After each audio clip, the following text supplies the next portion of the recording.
afternoon to you all, Consul General of Cyprus, distinguished guests, welcome to the Hellenic Center. I'm Megan Giacomakian, the director of the Hellenic Center. On the occasion of the 50th anniversary of the invasion in Cyprus, it's a privilege for us to be hosting today's talk, which is a collaboration between the Hellenic Center and the Hellenic Institute and the Center of Greek Diaspora Studies at Royal Holloway.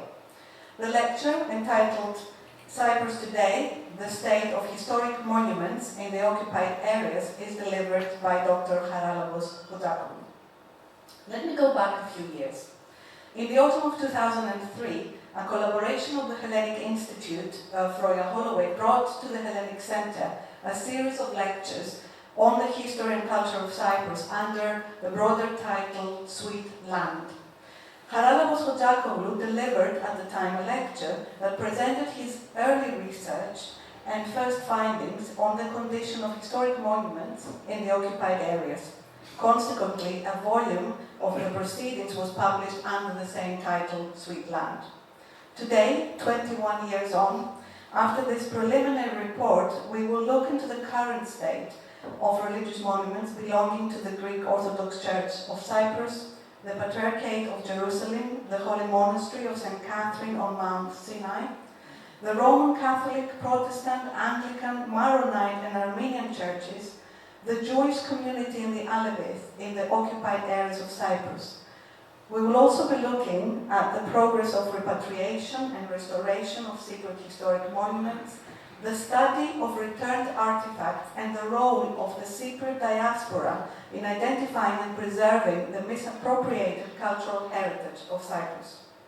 I would like to thank very much Dr. Charalampos Chotzakoglou for accepting our invitation and for sharing with us his research as it has progressed until today.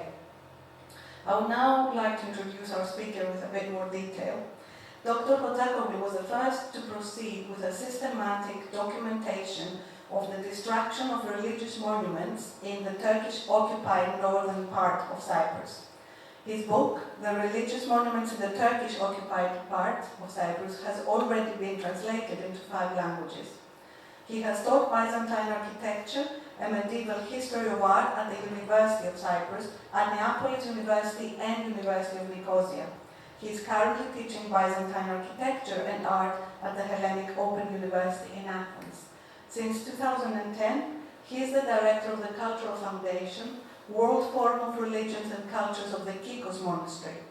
He also serves as chairman of the board of the Society of Cypriot Studies, chairman of the Cypriot Commission for Byzantine Studies, and secretary of the Society of the Minor Asia Cypriots. He is radio producer of the RIC program, Evxinos Kypros. Before we start, I would also like to thank Dr. Charalampos Endrinos, the director of the Hellenic Institute at Royal Holloway, Dr. Achilleas Hadjikyriakou, former director of the Center for Greek Diaspora Studies at Royal Holloway, and Dr. Paris Kronakis, the new director for the Center for Greek Diaspora Studies. Last but not least, our thanks go to the supporters of this event, the Ministry of Education, Sports and Youth in Cyprus. And now, very few practicalities. I'm sure you can't wait for the talk to start. After the presentation, there will be time for Q&A, so please hold your questions until then. If you hear a fire alarm, you have to exit from the entrance where you came into the building, just outside of this door to the right, and just go across the pavement, where's the assembly point. The third request is to please put your phones on silent so they're not going to ring. It's not a musical presentation, so to speak, I don't think so. And then lastly, please join me in a very warm round of applause for our speaker, Mr. Chotzakoglou.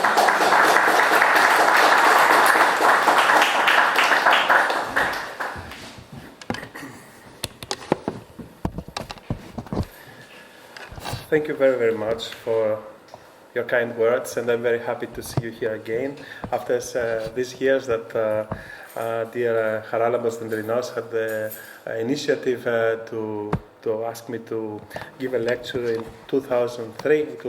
We had the possibility in 2003 during the Easter time to go for the first time after the Turkish invasion of 1974 to the occupied areas and to be and to see what was happening there. So a research program began, and now we are in the position to know what happened, what happened in the 50 years that we spent since the 1974. And my presentation will be in a kind of an account of what has been done, if there is any hope regarding the cultural heritage, and how we stand today in front of these distractions, what has been done, and what can we do also for the future. Just a very short historical introduction for the persons that are not so familiar with the historical facts. In July 1974, the Turkish army invaded into Cyprus and occupied 33% of the land of the Republic of Cyprus. The invasion led to an armed conflict between the two parts, which caused the death of hundreds of Greeks and Turks, and the division of the island into the occupied north and the free areas of the Republic of Cyprus in the south. The Turkish invasion created more than 170,000 Greek refugees who found shelter in the south and abroad, many of them in Britain.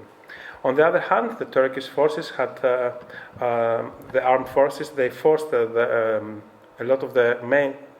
of the Turkish Cypriots who were living in the southern part of the island to move and to settle to the north, in order to strengthen the Turkish presence in the areas which were occupied after the invasion. Around 57,000 Turkish Cypriots who were against this action but unable to react against Turkey preferred to abandon Cyprus and settle down mainly in Britain, Australia, and other countries, a figure which represents about a third of all Turkish Cypriots.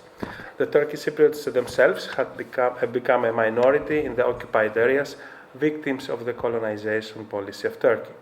In 2004, the whole island of Cyprus joined the European Union, but the Turkish occupation of the northern part of the island is still going on, against the resolutions of the Security Council and of the United Nations, of the European Union, and several international organizations. The capital, Lefkosia or Nicosia, is still the last European capital divided through a wall as once Berlin. A crucial point of the Turkish invasion and the still going occupation of the northern part of Cyprus is the plundering and destruction by the Turkish regime of the cultural heritage of the island, which goes back the history of the island, the human presence on the island to 11,000 before Christ BC, as well as the loss of the religious freedom of the around 800 Greeks and Maronites living in the north, the prohibition of the refugees to return to their homes and properties, the demographic change, which takes place through the settlement of around 160,000 Turkish settlers from Anatolia and the Black Sea. And today, in the northern occupied part of Cyprus, are living around 160,000 illegal settlers, a crime of war, according to the United Nations, 43,000 Turkish soldiers, and only 80,000 Turkish Cypriots. For the same purposes, the Turkish regime decided to replace all the geographical names of the northern part of the island, which since thousands of years were mainly Greek, with new Turkish, in order to extinguish any remaining evidence of the Greek past in that part of the island. Between 1974 and 2003, the information coming to the free areas of the Republic regarding the cultural heritage was disappointing. Cypriot artifacts, which were in the northern part of Cyprus as antiquities of the Famagusta District Museum, or rare books placed. Let me show you some. This is one of the photos that have of the some of the results of the bombardment. This is the Archaeological Museum in Famagusta, a photo before 1974, before it was looted.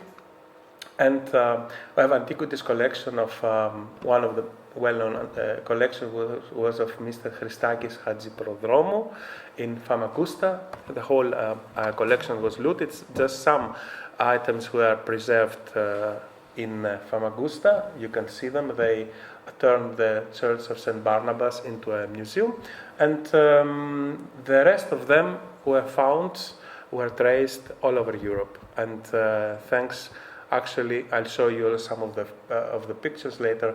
Thanks to the Leventis Foundation, it was made possible a lot of these objects to be repatriated, to be bought and were brought to Cyprus back.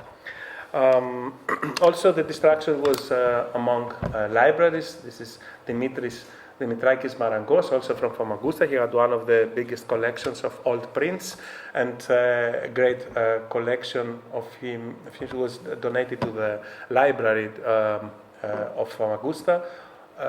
All these books were lost, and suddenly we find them in bookstores in Istanbul, in Ankara, or in Europe, and some of them they have even his stamp on it, so we do know where they come from.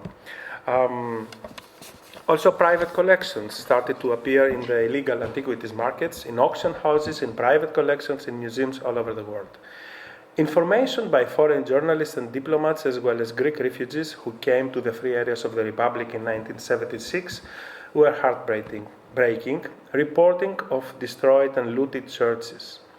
Unfortunately, not only the occupied forces, here is one of the photos that we have, some of the refugees that they managed to stay 2 years under the Turkish military forces, and then through the different and the difficult situation, they had to leave. And they could take some of their things with them. You see they carry some icons.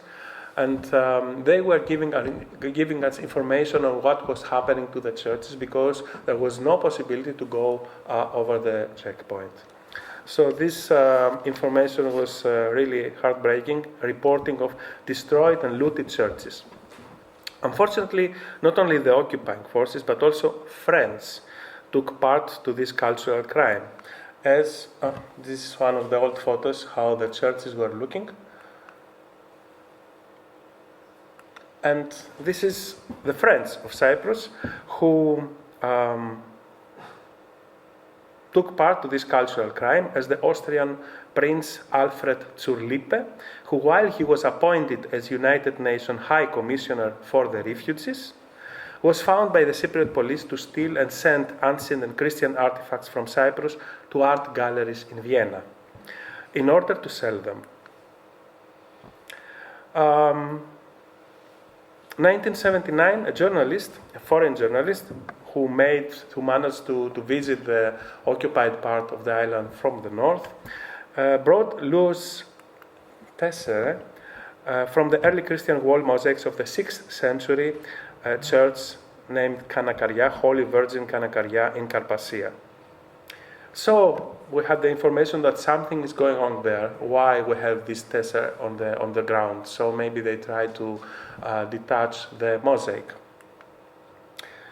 In the same period, through Turkish newspapers, we had accidental facts, as the Cypriot antiquities, which were found in Ankara airport, were revealing the organized antiquities crime.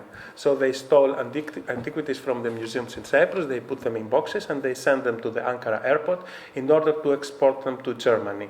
And while they were transporting the boxes, one of the boxes fell down, opened, and in the Ankara airport they saw that it had antiquities from Cyprus.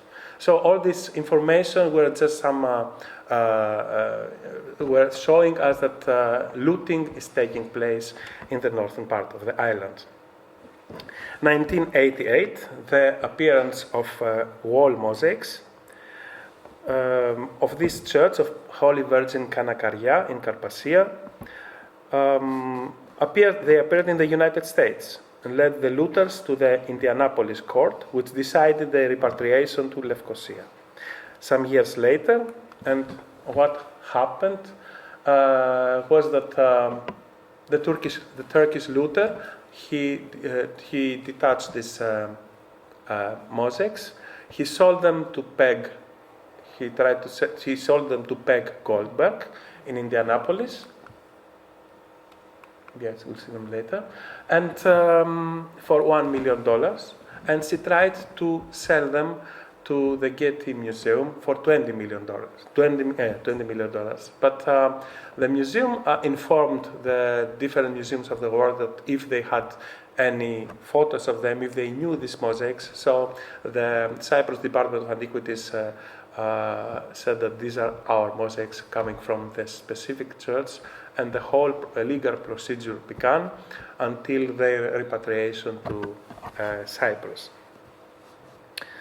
The last act of that was also the notorious Turkish looter called Aydin Dikmen, in whose apartments in Munich, in double walls, and were found icons and different objects that he was selling. He was taking from Cyprus, from the northern part, and was selling abroad.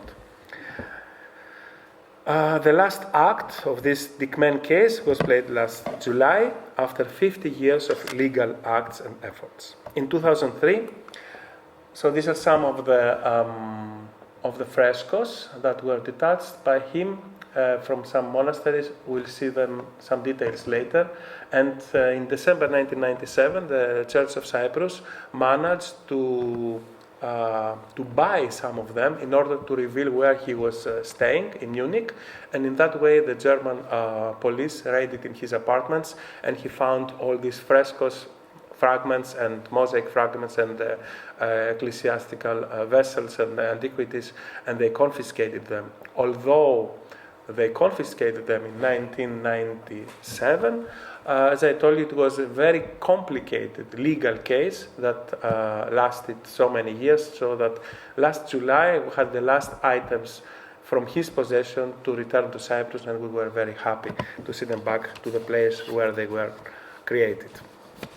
In 2003 took place the restricted access to the Turkish occupied areas of northern Cyprus, which since the Turkish invasion of 1974 it was not allowed. It was the first time after 29 years that the refugees had the possibility to visit their homes and places of birth, and for us, archaeologists of the medieval art and architecture, to examine the state of conservation of the around 550 religious monuments in the north. Therefore, we had a team of specialists and we started our scientific project in order to register and document through photographic material and architectural plans the current situation. At the same time, we collected photographic material and bibliography before 1974, which demonstrated the state of conservation of the religious monuments, and through the comparison of the past and present situation, we can offer to the public a scientific view of the situation of the monuments. Unfortunately, the majority of the 550 churches in the north suffered total plundering and destruction. Even the doors and the windows of the churches were stolen, while the nearby cemeteries were massively excavated by the occupation forces in the hope to find gold teeth from the corpses in the graves or other precious objects. The churches, after plundering, were devastated and neglected, the wall paintings removed, and most of the precious objects which were kept inside were sold to the illegal markets of art dealers and appear often in auctions, private collections, and museums from Japan to Australia and South Africa. With our presentation today on the occasion of the 50 years since the Turkish invasion of Cyprus, we intend to present an account of the 50 years of efforts of the Republic of Cyprus, the Church of Cyprus, private foundations and individuals in order to safeguard, protect and repatriate the cultural heritage of Cyprus, which was exposed to the Turkish invasion since 1974. So this is one of the registrations that we proceed to make for every monument. This is the very well-known Church of Holy Virgin Kanakaria in a village called Lithrangomi. You can see in that small photo there the map of Cyprus, and with the red dot you see where the church is situated. So in the eastern part, a church which was erected in the 6th century, adorned with mosaics and frescoes, and this is one of the frescoes, very well-known mosaics that was preserved before the Turkish invasion, and today there is nothing there. The whole mosaic was detached and cut into pieces and sold abroad. The situation that we found the churches is not very, you can see how they are used. Either in the best case they were transformed into mosques. In that case they preserved the building at least. But in other cases, like this, for example, someone took the church, he destroyed the apse of the church, and he made this garage for his home in a small village called Kazafani, not far away from Kyrenia. Other places, other monasteries, like this one, which also goes back to the early Christian period, it's called Achiropeitos in Lambusa, was transformed into a military camp. Most of the monasteries are used as military camps because they have also the cells of the monks, so they use the main church for the explosives, and then they can use the cells of the monks for places that the soldiers can sleep. In other cases, we have a whole village that was transferred into a military camp, like that case of Arsos. Or still in Lefkosia, we have churches that we can see from outside, like this one, that it is used also by the Turkish military. This is one of the very well-known monasteries and very important for the history of art, of the Byzantine art.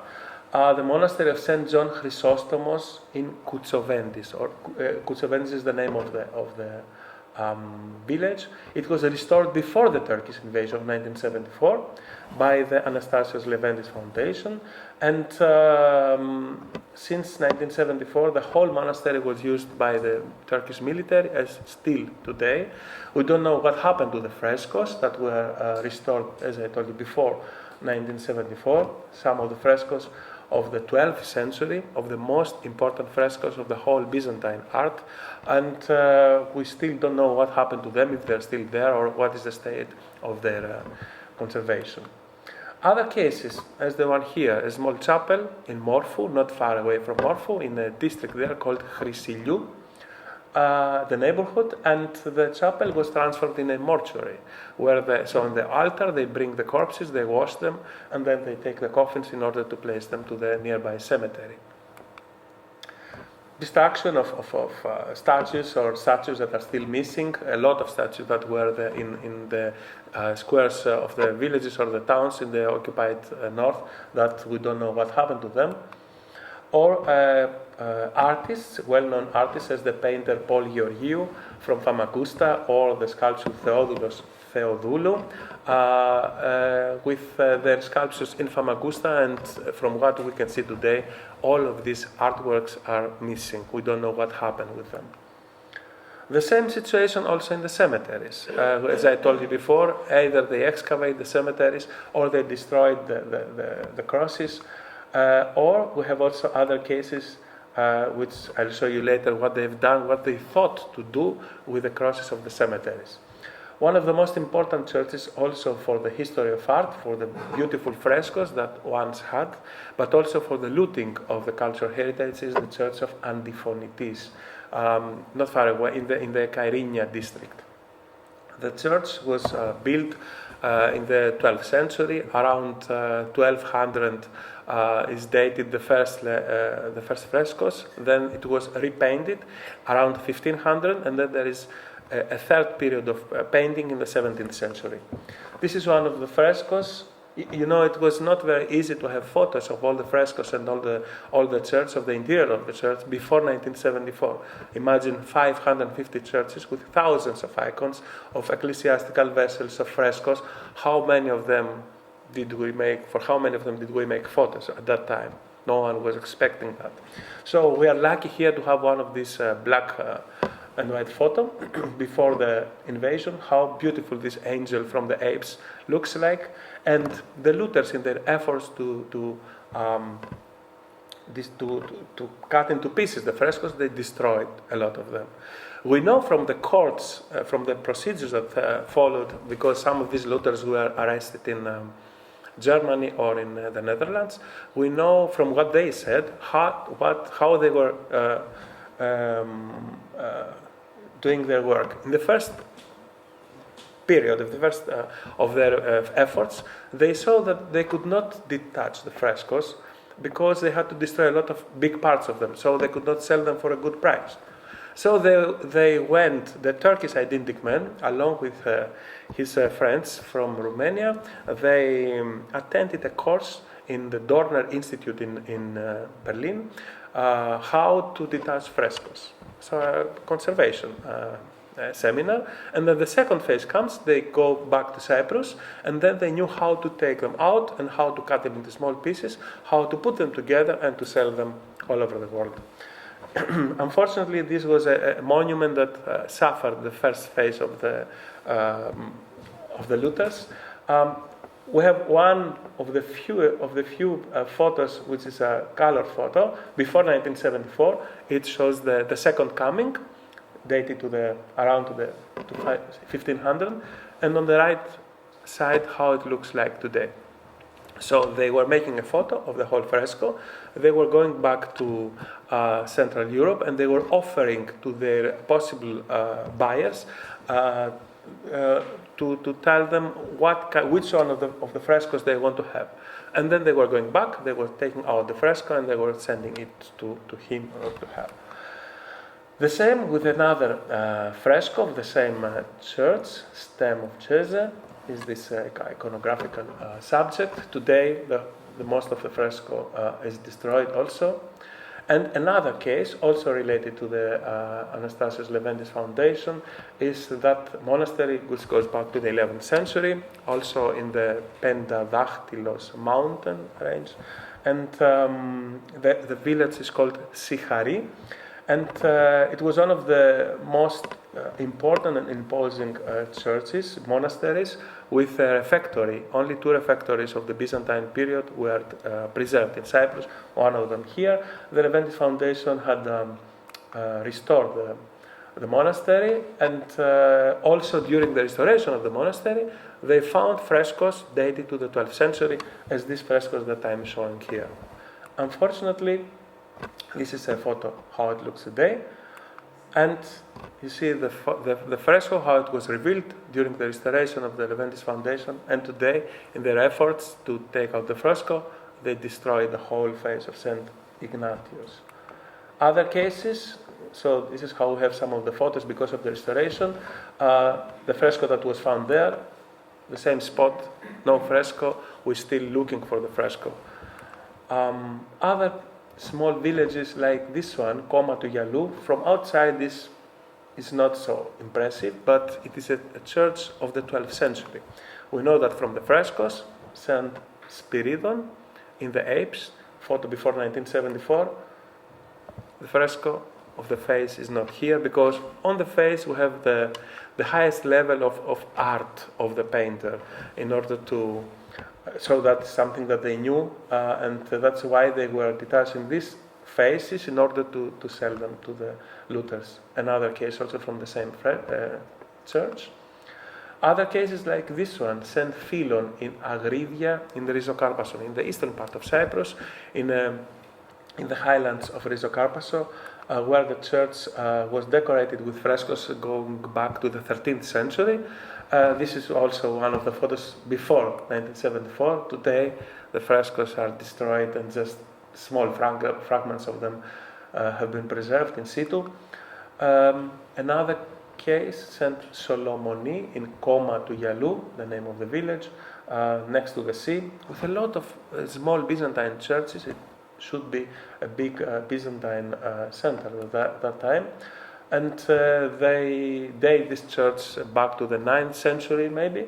So the faces of the frescoes were removed, and we found them in the apartments of identical men in Munich. So when the German police raided. One of the most well-known cases, the Saint Ephimianos Church. It's a local saint in Lysi, a small town not far away from Famagusta. And this chapel goes back to the 13th century with very beautiful frescoes, which were cut into pieces and were transferred first here to Britain in order to restore them, and then to Houston in Texas, where a private foundation, the Menil Foundation, that they have a huge museum there in Houston, preserve them. So they bought them from the Turkish looter, and they restored them, and they brought them back to Texas in order to exhibit them for 15 years, as they said at the beginning. The fact that this church, this chapel, was in a military area of the Turkish army demonstrates that the cooperation between the Turkish army and the Lutherans, because it was not possible for the Lutherans to go there to work so many days, months, in order to take out the frescoes, and that the military didn't know anything.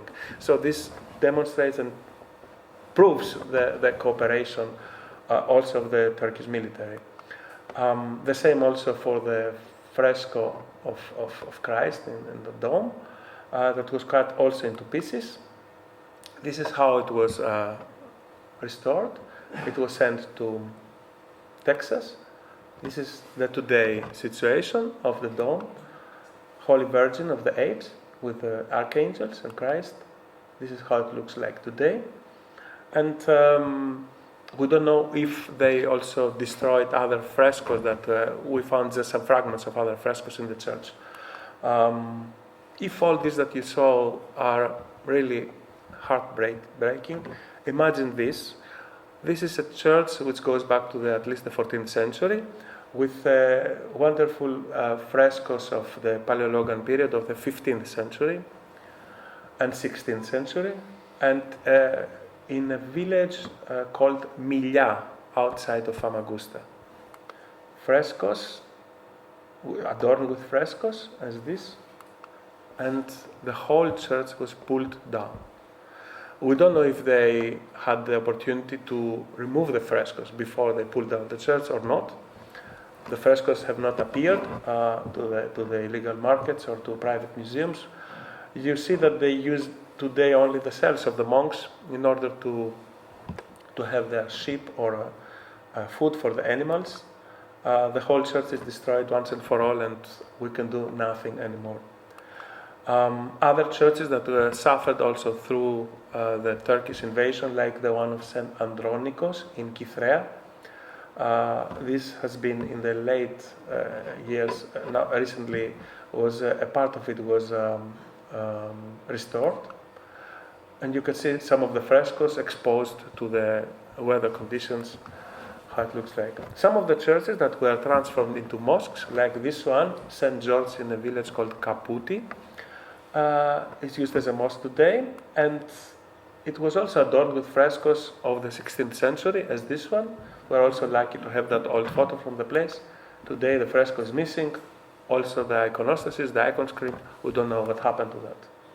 Other cases as the illegal excavations in big churches, as this one on the way to Famagusta. It's a small village called Acheritu, and the church, Holy Virgin Trapeza. And we found illegal excavations. They use metal detectors because at that time in the medieval period, a lot of the monks were buried in the church, mainly bishops or abbots. So they had also some precious objects with them, and with the metal detectors they dig and they take them out. What is the great loss for archaeology is that through these small things, even with a coin, we are able to date the grave, to date the church, and it's very important. What for them one coin made of copper is not so important. For an archaeologist, it's very important because it helps to the date of the whole region. And in that case, we lose also this information once and for all. This is not a very good photo, but here the Greek, the Cypriot Diaspora helped a lot because the chapel. This photo came from Australia, from Cypriots staying there. You know, when the Turkish invasion took place and the refugees left, they tried to save whatever they could in order to find shelter in the free areas of the Republic. They didn't take their photos with them, of course. And we're lucky because in some cases we have photos made in the church because of marriage of someone who was baptized. And on the background we can see the iconostasis, the icon script of the church. And they send these photos to their friends or relatives abroad. And through the contact, and this is the role of the diaspora, we collected some of these photos, and in case that there are persons here that they have also photos from their villages or they know persons that they might have, we would be really thankful if they could scan the photos and send them to us, because we can use these photos where you can see the icons or ecclesiastical vessels or whatever as evidence in the courts in order to identify that these icons that appear in the German court, they are coming indeed from Cyprus, and we have the right to repatriate them. In that case, we got this photo, how it was looking like St. Anthony Chapel in Condea. I think you have a relation also with the place. And how it looks today after it was restored. Opposite to that is the church of St. Charalampos, and now it was built a mosque. When I first went there, they had hunting dogs inside, and they were using them. They were using the whole church in this way. Other churches also belonging to the Roman Catholic Church, because this desecration did not took place only for the Greek Orthodox churches, but also for other denominations or other religions in Cyprus. Roman Catholic Church suffered also. You can see the Templars Church in Famagusta, very well known also through the history of Famagusta. It's used today as a nightclub. You can have your drink there. There is the Church of St. Francis, opposite to that, is used as a pizzeria.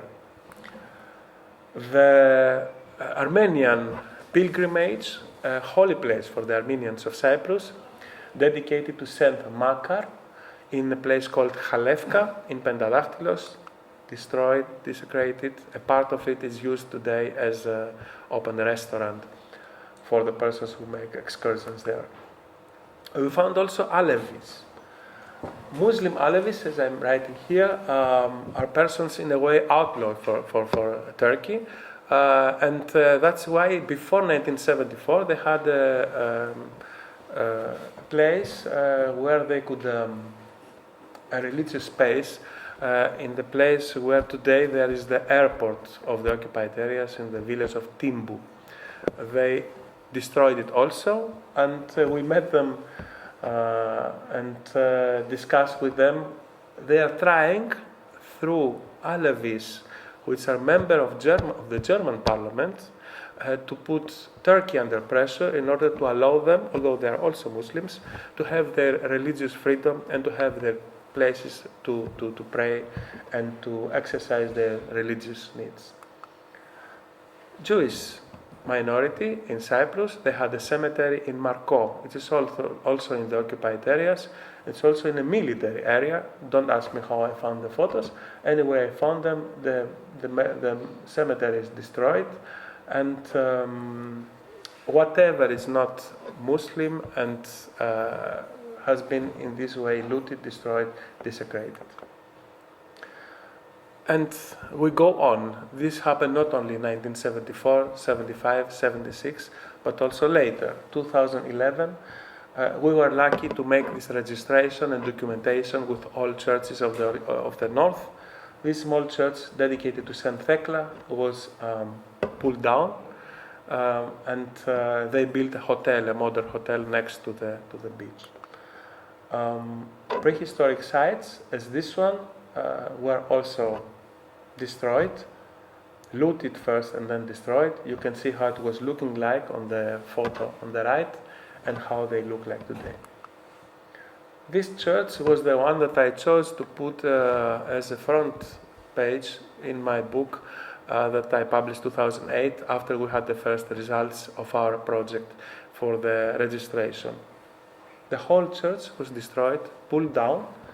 It's unbelievable why they used it. To use the remains of the church as building material for the hotel that they would build in Famagusta, for a new Turkish hotel. Today, this is the place how it looks like. There is nothing from the church that was pulled down in 2008. Interesting, in an English language Turkish Cypriot newspaper, we found that. I remember that was at that time I was studying in Austria, and we found this information. A church of the 10th century was to leasehold church with the cemetery for £32,000. And the church was indeed bought by British, who now have a painting workshop inside, and they use also the cemetery. this is the other case that I mentioned to you. They thought to use the metal crosses of the cemeteries to collect them and to sell them as metal in order to melt them and get the money. They found one of these boxes with the crosses and they stopped them, but it's too late. Another case which is unbelievable, that even the Turkish Cypriots newspapers went against that, saying pardon, because they decided to make a fashion magazine photo shoot with a background of cemeteries, and I don't know how they thought that it would be interesting for anyone that would see that. At the same time, the Republic of Cyprus, even before the creation of the technical committee, the bicommunal technical committee, I'm going to tell you about that, decided to restore the mosques that are in the free areas of the Republic. If you visit the island, you can see them renovated. Otherwise, from the photos, you see them that a lot of the mosques have been restored. Even that one, the Hala Sultan Tekia, which is the one that you can see when you arrive Cyprus from the Larnaca airport. And what we also did was to cooperate with the United Nations Army and to go to the Green Line, to the buffer zone, in order to register the monuments that they were also there. We got the help and they were very helpful, and we had also around 30 churches that we could visit there, or in places, villages, whole villages that are uninhabited because of the Turkish military, as this one. It's called Galini, in the western part of the island, so that we could make photos of the churches. This is the book, the publication of the Kikos Monastery. I have to underline that the whole project, as it began, was an initiative of the Bishop of Kikos, the Abbot of Kikos, Bishop Nikiforos, who invested a lot of efforts and financial sources to make it through. Although he's not coming from the occupied areas, he was born in Paphos, but he found that it was the most important thing that we should do in 2003, because when the checkpoints opened, we didn't know how long they would stay open. It was so we started right away, and the book was translated in 5 languages. English, it was written in Greek, and it was translated in French, Italian, German, English, and was distributed to a lot of persons. We print thousands of them, and also we tried to use it not in order to condemn someone for what was happening, but just to get the attention that we need to preserve the cultural heritage wherever, from whatever religion or culture it comes from, because it is a part of our history, either it is Christian, Muslim, Jewish, whatever. So our efforts were to inform the readers, and to put under pressure the Turkish regime in order to allow us to restore and to use the churches for their use, for the reason that they were built. This is one of the leaflets that we did, and we started with exhibitions after we had the first photos in Cyprus, in Greece, in different places, and we proceeded also to the European Parliament in Brussels, and at that period the whole situation was also very well known also to the members of the European Parliament, also in the European municipalities and regions in Brussels, that we made the exhibition. And then we proceeded with lectures where we could do them. And the result of that was very positive, because the Turks were under pressure, and they created the bicommunal technical committee for the cultural heritage. This is a committee with Turks and Greeks of Cyprus, and they tried to restore churches and mosques in both sides. Of course, there's no comparison. On the one side, we have 550 churches. On the other side, we have not more than maybe 40, 50 mosques that need restoration. But through also the different information that we gave, it was made possible to begin this committee to do this work, and until now I'll show you some of the results, and we're very happy for that.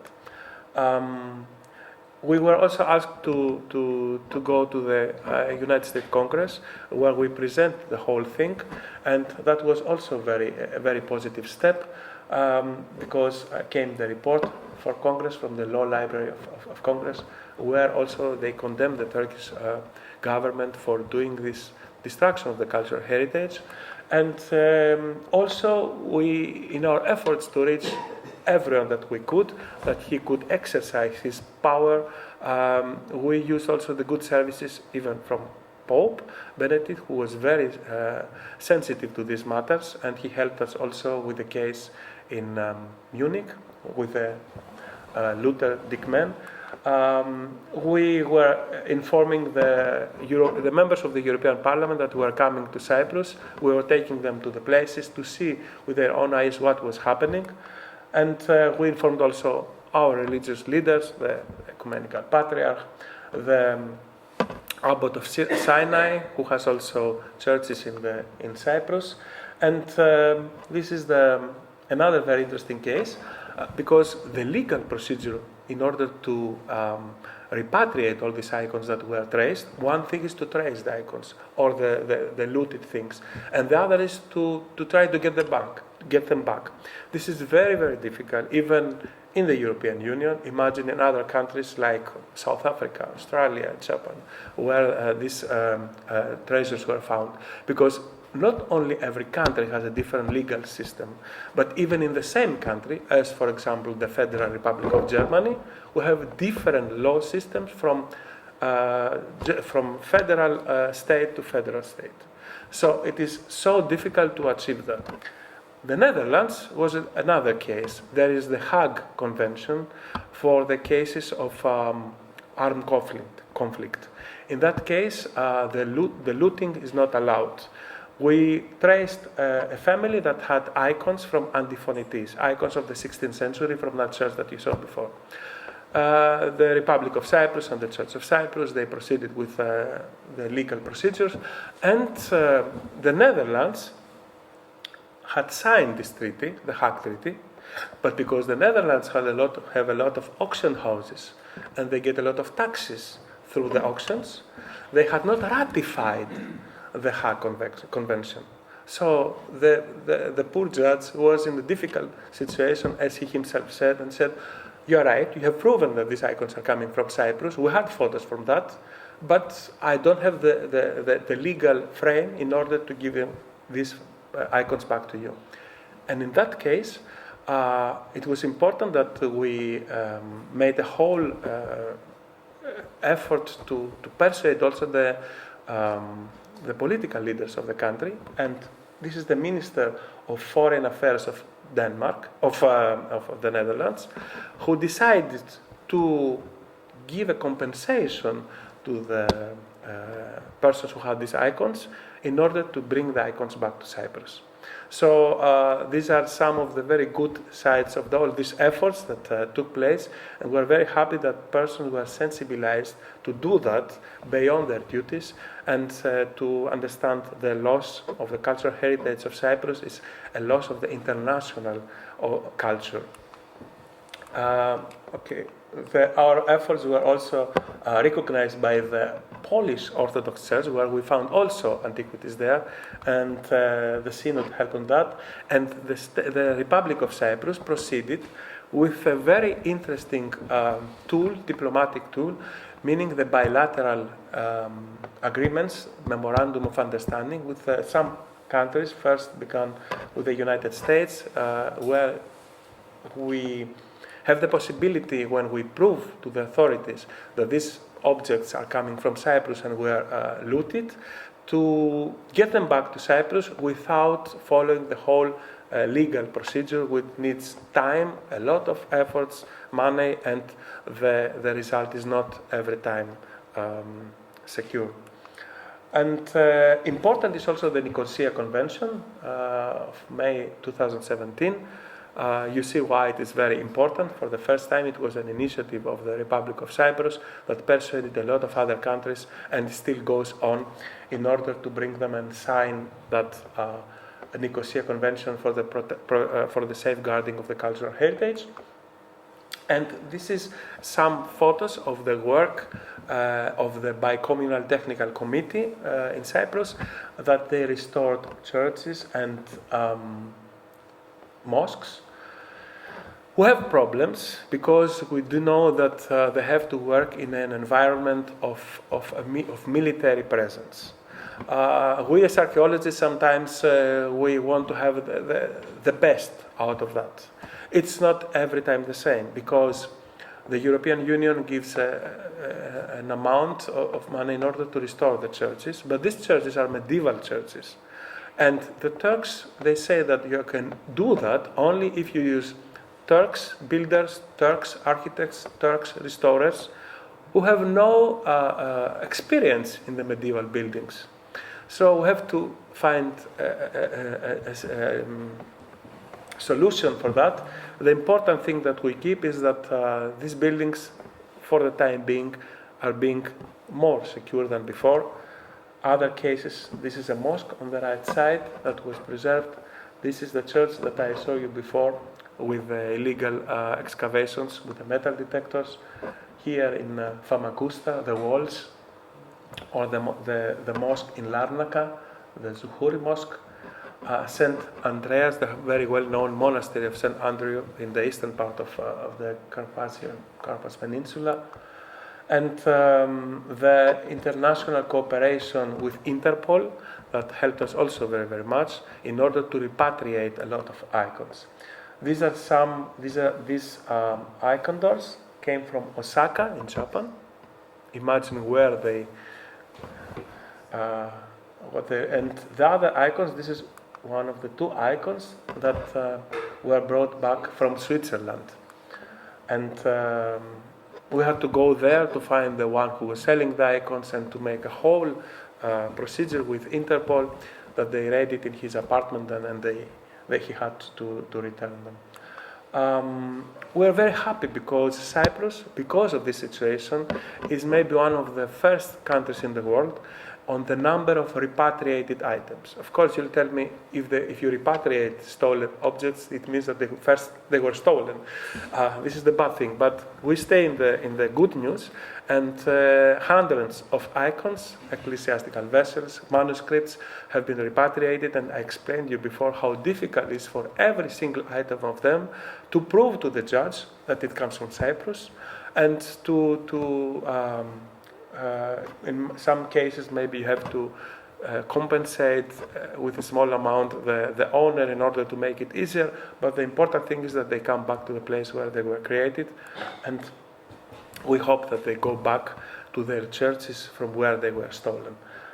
These are some of the frescoes that came back. The case of Identic Men was one of the most notorious, because around 300 objects came back to Cyprus, but not in once, but in the last, as I told you, 10 objects came back in May 2024. You see frescoes in frame, ready to be sold. And also from private collectors that they didn't know that they are coming from Cyprus. They had a collection of icons, they made a catalog. We found in the catalog that this fresco fragment was coming from Cyprus. We informed them, and they gave it back right away as Mariana Lazzi, in that case of her private collection. Icons from the United States, Pankow Foundation, that came back to Morphu. From Germany, that had been sold already to different, even to churches. And the owners didn't know about that. And this is the case that we are very proud of. I took part to this effort to get them back. The Menil Foundation, as I told you before, bought the frescoes from the Turkish looter. They brought them to Britain in order to proceed with the conservation, and they sent them to Houston.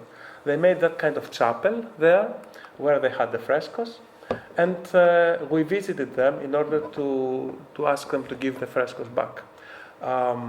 They made an agreement with the Church of Cyprus that they would keep the frescoes for an exhibition for 15 years.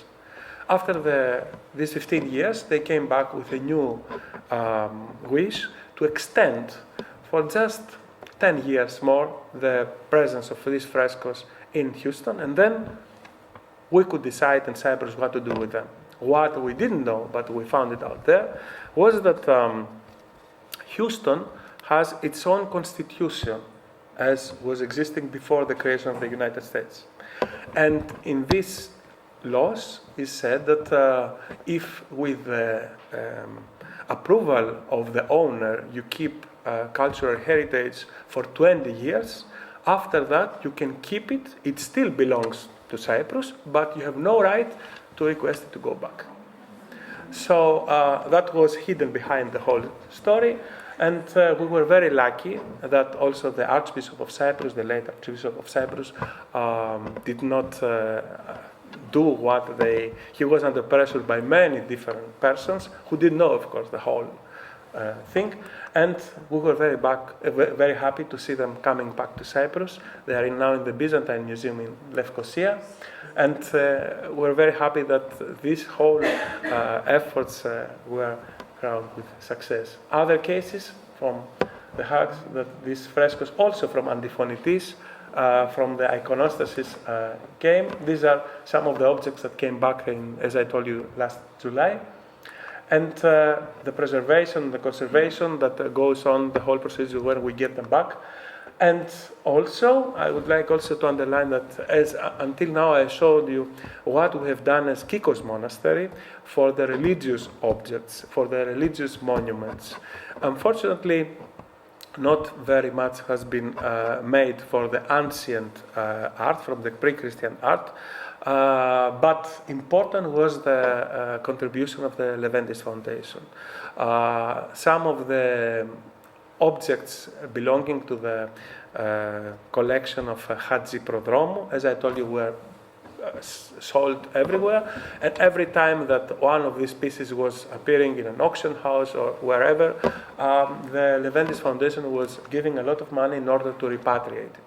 And they came back to the Cyprus Museum, where you can see them. And as you can see, they come also, some of them are found in London, some of them in Switzerland, in Germany, in different places. And of course, it was the shortest way, in a way, to buy them and to bring them back to Cyprus. They're very, you can imagine that Hadji Prodromou had a collection with very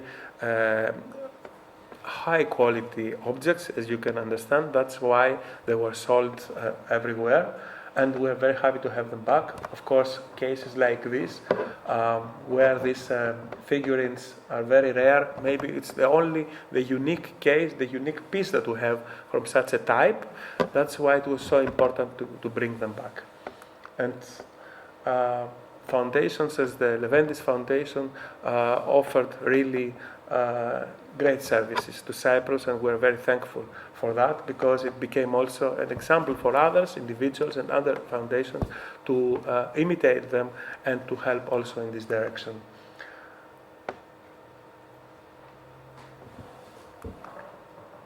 Even this, which is unique, only one piece, there is not a second one, that was preserved in Cyprus, and who knows how many other have been illegally excavated and exported, and possibly we will never find it out.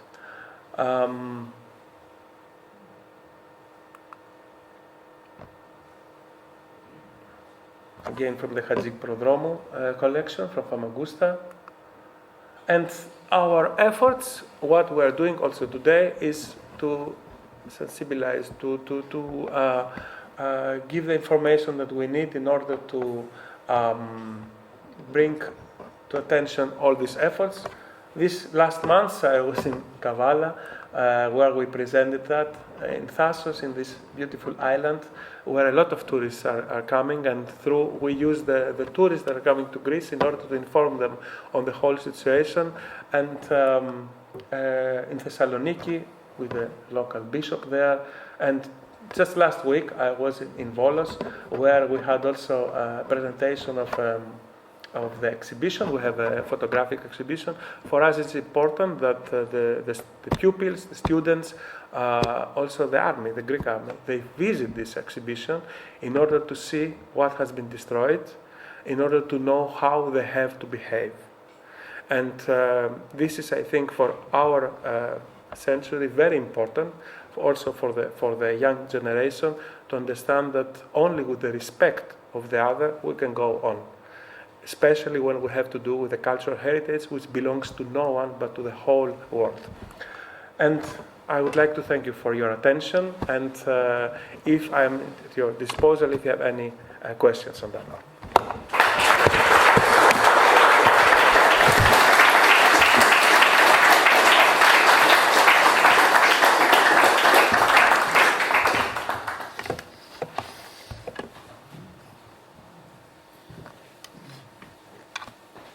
Friends, ladies and gentlemen, on behalf of all of us, I would like to thank Dr. Charalampos Chotzakoglou for a most informative lecture on the state of historic religious monuments on the occupied northern part of Cyprus, explaining the adventures of the looted and smuggled treasures and how some of these were repatriated and restored through the combined efforts of the Cypriot authorities, the Church of Cyprus, and especially the Leventis Foundation, among other institutions.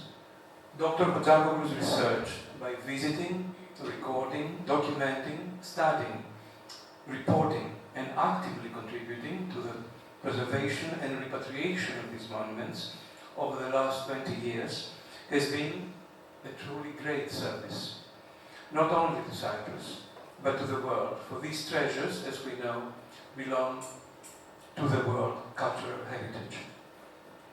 I vividly remember his first ever report as Dr. Nadia Giacometti mentioned before, which was given the Hellenic Center in the Friends Room in the on the first floor in autumn 2003.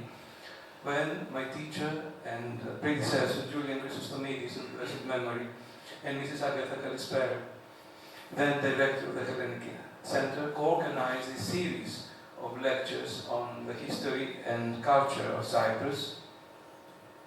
Since then, Charalampos has been working indefatigably and systematically to inform governments, the academic community, and the wider public of the state of these monuments, the progress made, and more importantly, of what remains to be done.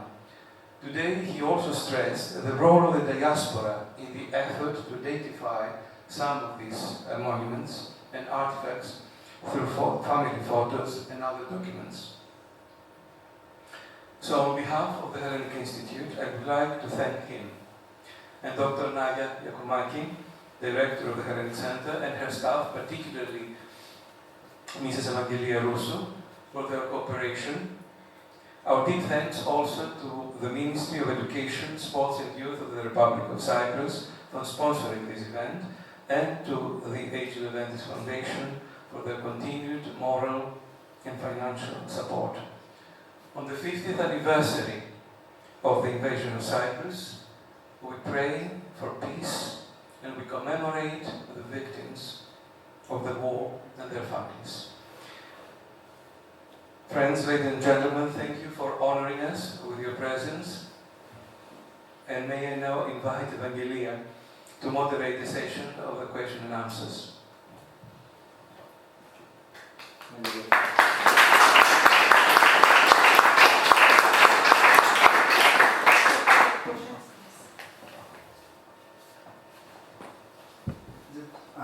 May I ask how much the destruction and looting is the result of deliberate policy and how much sheer neglect? And I ask this because you would have thought that it is in the government, the Turkish government's interest to preserve these monuments for tourism, because I don't suppose we should mention, Bella Pays, because this is not a, this is not a Greek monument, but there are a lot of tourism at the St Barnabas Monastery, for example, and if they kept these churches and looked after them, they would be wonderful, even if completely secularized, they'd be wonderful for tourists. Mm-hmm. And is it just, have they just sort of let that, let it too late? Is it now sort of too late for that sort of realization? You have to imagine that we're talking for 1974, Yeah. in a place that the tourists had no access to go. It was not possible to visit that place 50 years ago, so there was no thought of that. And this can be proven also, the systematic destruction and looting that was also a part of an organized plan, because if you have seen the interior of an Orthodox church, you might know that there is an iconostasis, an icon screen, where we put the icons. This icon screen is very heavy to move it. Imagine that for the 550 churches, according to testimonies of Cypriots, either Turkish Cypriots, Greek Cypriots, the military cars were there, and the Turkish military was removing them from the churches in order to store some of them as far as we know, to the Kyrenia castle. So it was not just neglecting.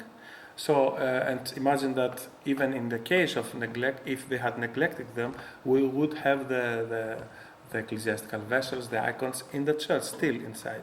It's not the case. The icons have been disappeared, all of them. So it was an organized plan, and at that time, as I told you, there was no thought of using them or for tourist attractions or whatever.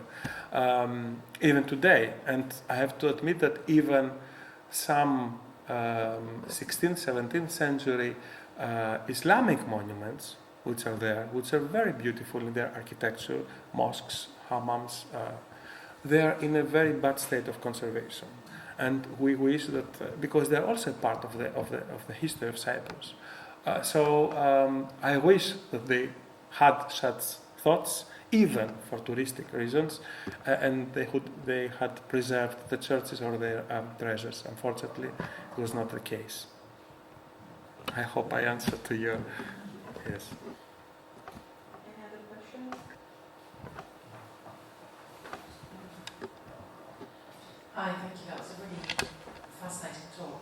I was wondering if you could tell me a little bit more about the conservation and the display of the items that have been repatriated. Mm-hmm. This is also a complicated matter, because the Turkish looter, what he was doing was that, he had a lot of thoughts. After in the first period of stealing the frescoes, or detaching the frescoes or the mosaics, as I told you, they were destroyed. So he had a lot of tesserae in his hand, and he was thinking how he could use them. So he created fake mosaics, using original tesserae, which was negotiating when he was arrested with the Republic of Cyprus to give them back some of them in order to not to go on with to proceed with the legal procedure. So when we got them to Cyprus and we went to restore them, we found that the mosaics are indeed original, but the whole creation, it's not. Other cases is that we had frescoes that had inscriptions with the name of the donor, as in the Lycée Church. What he was doing was to cut out the name of the medieval donor, in order not to be identified, not to be easy to identify them in the markets. So he proceeded also to make some kind of restoration to the broken parts of the fragments of the frescoes, using not the best material. So every time that we get back frescoes, icons, whatever, objects, they go to the conservation workshops of the Archbishopric or of the Department of Antiquities, Cyprus Department of Antiquities. They are being restored from the beginning, and then they are being kept 90%, I would say, in the Byzantine Museum in Lefkosia, and until the time that we hope that it will come soon to bring them back to their churches. Now the Byzantine Museum is under reconstruction. Around in springtime, if you're going to be in Cyprus, they will have the opening of the new museum, and they've made a lot of work on these objects that have been repatriated. A part of the museum is dedicated to that, so we can have the possibility to see them restored in a scientific way, and to wait for to bring them back to their churches.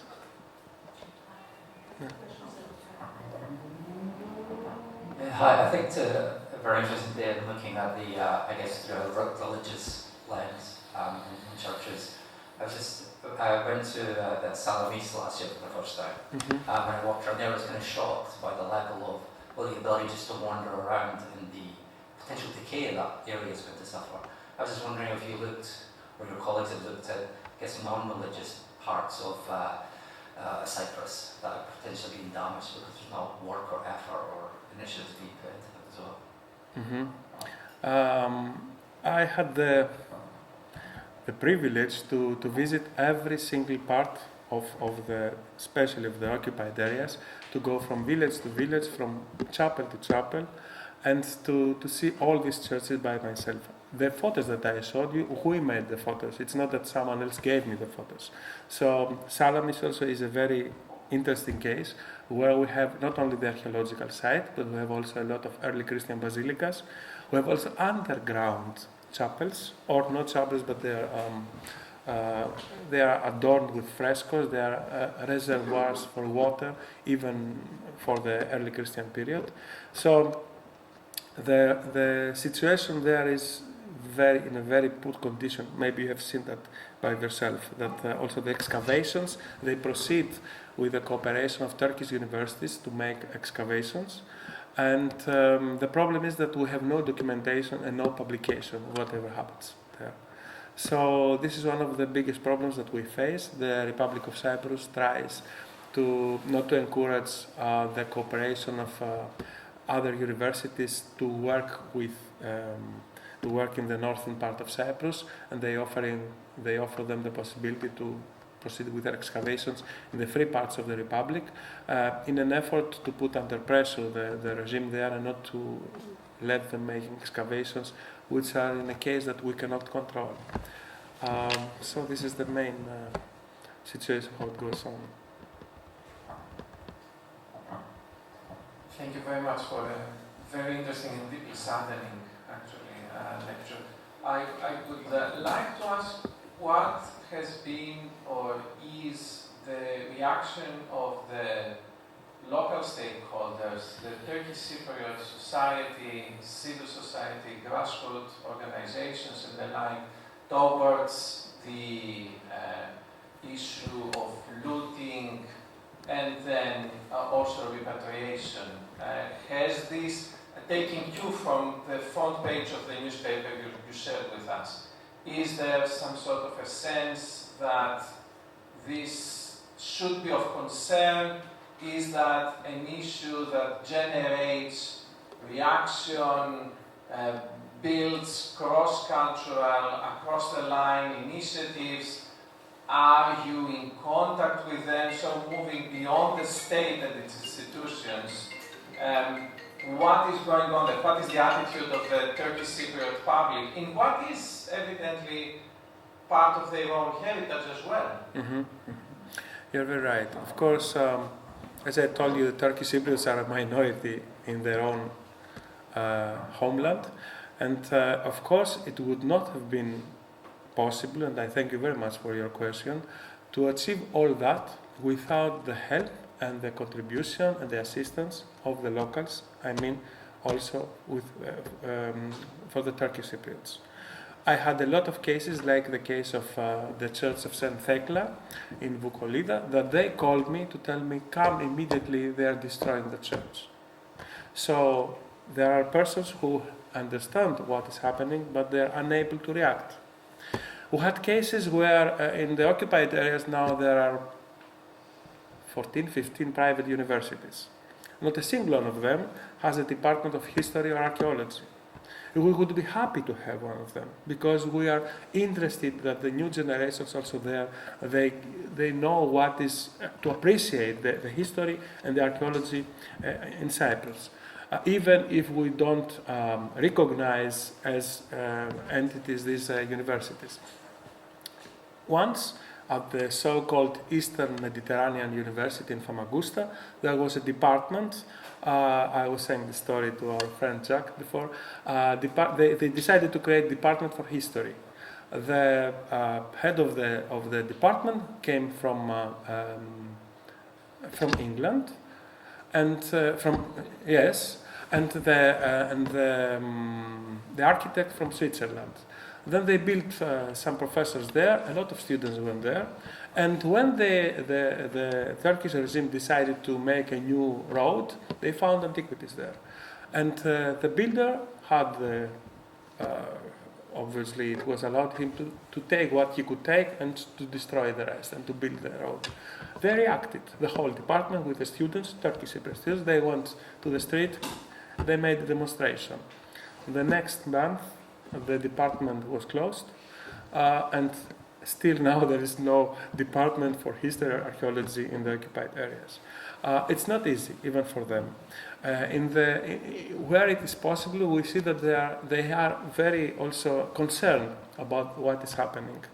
Although some of them are not at all religious.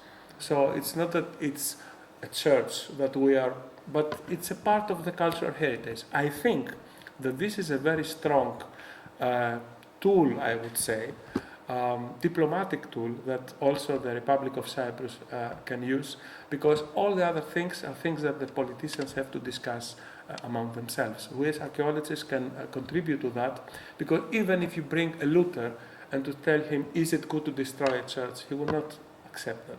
And I think it was not by accident that the Turks agreed to create this bicommunal technical committee to repair the churches, because they were very exposed in every of their presentations that the destruction is such a huge that they should do something.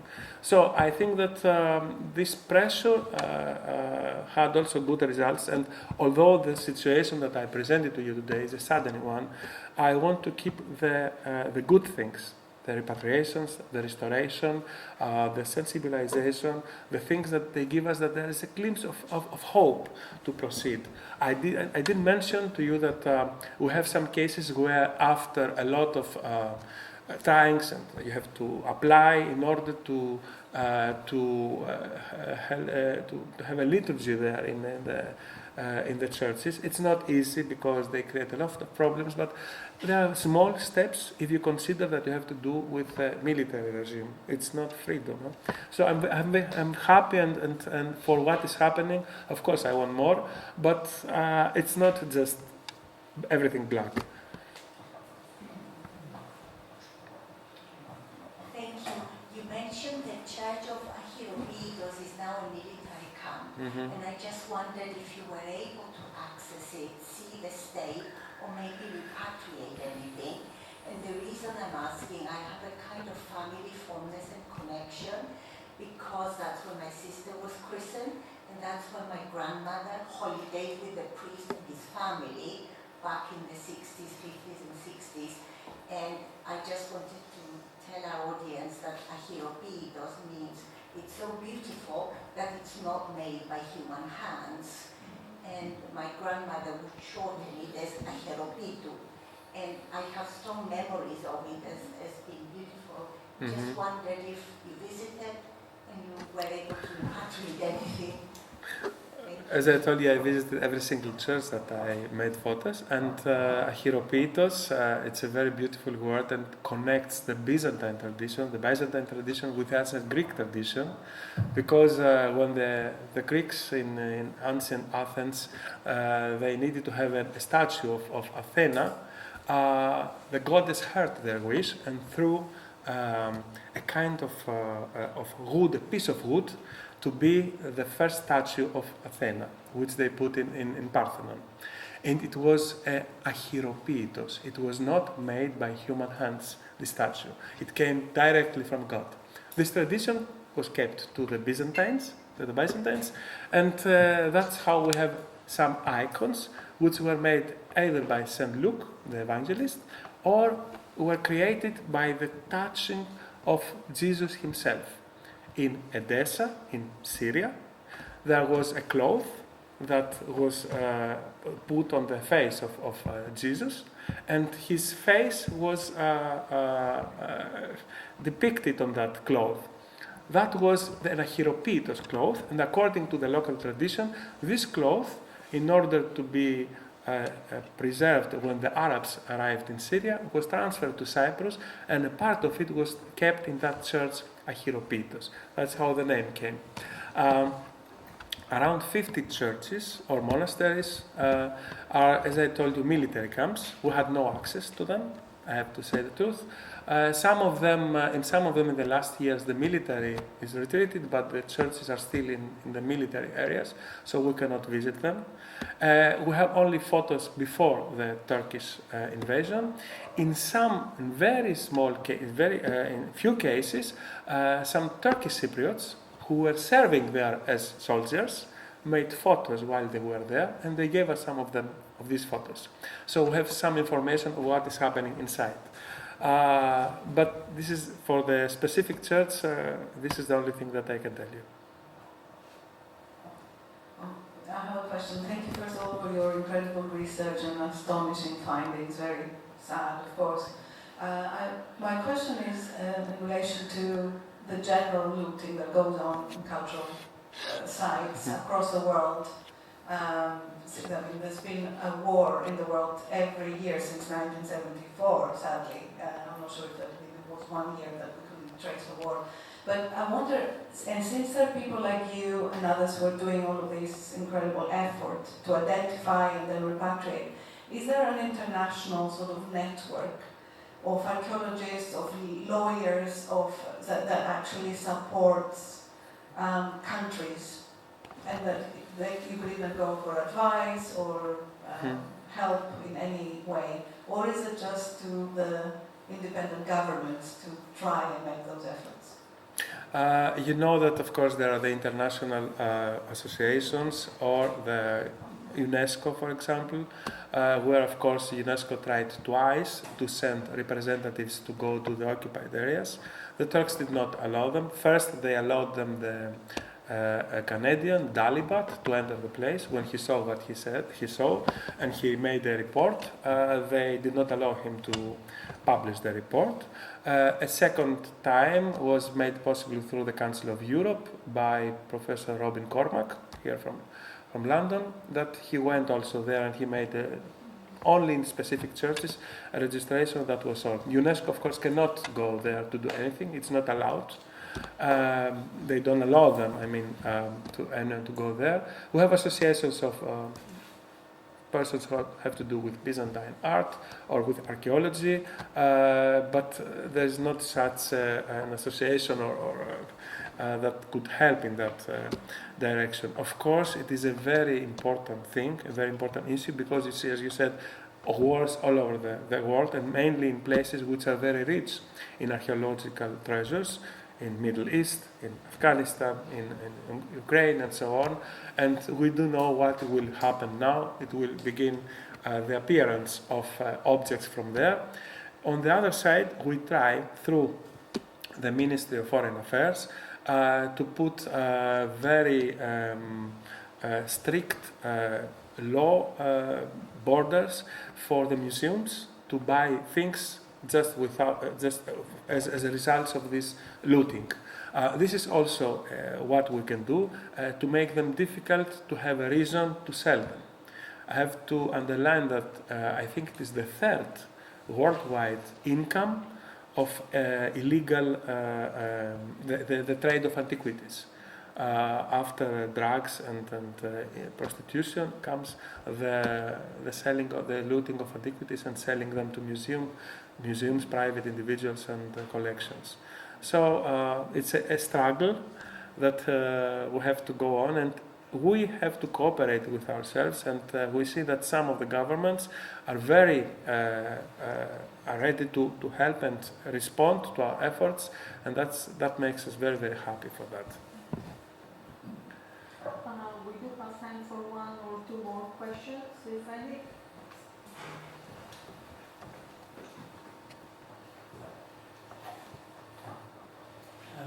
Again, thank you for your lecture. I'd like to ask you, were you able to visit Famagusta town and any churches in the town itself?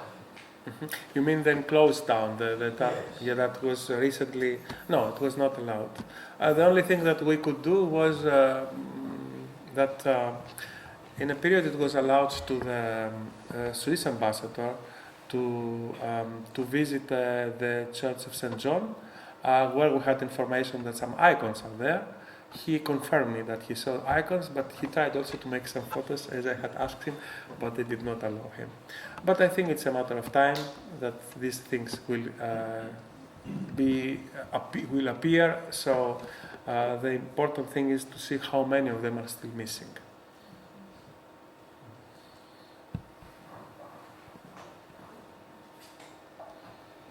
Thank you for that really rich and thought-provoking lecture. I'm curious if you've been able to broach or if you had any response from colleagues in the heritage and conservation community in Turkey itself. Has there been any kind of collaboration or even discussion with them, or do they have the agency to do so? As you heard before, we have in almost every country, European country at least, and a commission for Byzantine studies. And I'm the head of the Commission of Byzantine Studies of Cyprus. We have meetings, regular meetings, and world congresses where we discuss these things. Unfortunately, the Byzantinologists in Turkey, they're willing to help, the one that we know, but it's also not easy for them to help. We have also, through the International Association Internationale Byzantine, we made efforts to help them, to support them, in order to keep even the departments where they teach Byzantine art and medieval art, because for us it's important that the new generations are getting the information in order to appreciate the monuments that they have in their land. Imagine how many Byzantine monuments we have in Turkey. So that's why what we started was not to condemn or to go against countries. I mean, it's obvious who made this. I don't need to tell you. You understand. For us, it's important to persuade them to leave us restore and to go to the new generations and to the youth in order to teach them, to bring them the message that they have to respect these monuments because they are a part of their history. And this is the aim of our efforts. Thank you very much, Dr. Chotzakoglou, for a most interesting talk, and thank you all for attending. If you wish to be informed of our events, you can leave your email at our front desk, or you could follow us on Instagram at Hellenic Center. So I would like also to thank the Hellenic Center, the director, you also, Dr. Charalampos Dendrinos, for the initiative, for the hosting, for the hospitality, and of course all of you that you came here, and I expect that you are going to transmit what you've heard to other friends and colleagues, and of course if you have to contribute to that through what I told you, photos possibly, or any thing that we can use still in the courts, it would be a great thing for me, and I thank you very much that you came here to hear all this that we are doing for Cyprus, and we hope that you come soon to Cyprus to see the monuments and to see the beauties of that place. Thank you very much.